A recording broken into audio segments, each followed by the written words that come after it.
June 5th, 2019. My name's Eric Haluzik with All Corners Home Inspections. This is the basement evaluation for the single-family home on Southeast 7th Street in Toledo, Oregon.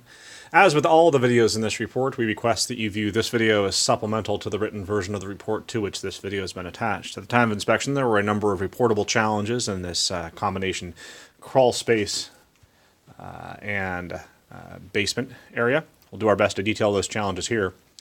First challenge we'll identify is that we have a number of locations in the crawl space where we have what's called post-load path challenges.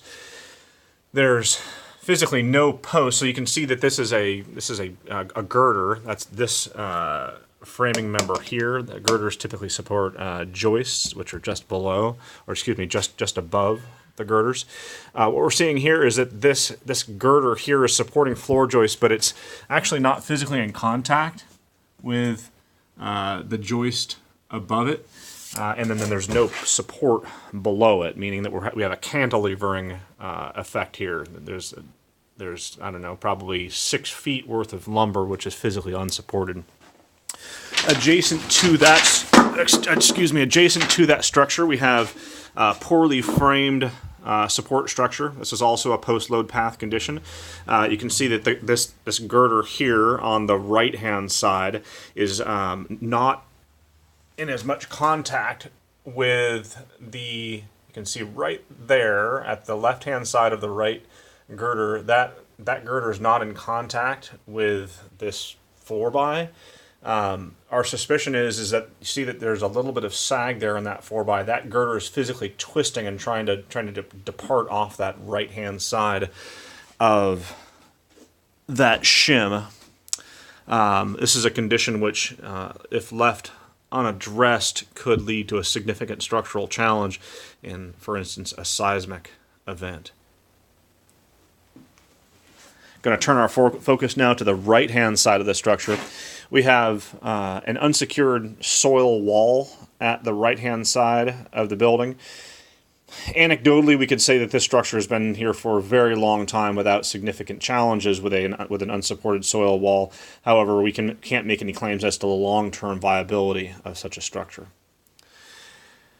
There are areas of sort of moderate to severe rot at a number of locations here. We have good lumber next to rotten lumber, and we have a sistered condition here where we have a notched piece of lumber which has been sistered next to one that's not been sistered. We have a number of locations along the right-hand side with softwood. We have a rotted condition here where 4 joists from the rear. There's a joist here. This would be 3 joists from the rear, which is not landing sufficiently on top of the perimeter foundation. We have we have a little shim here that's maybe an inch wide, attempting to support this entire portion of this structure.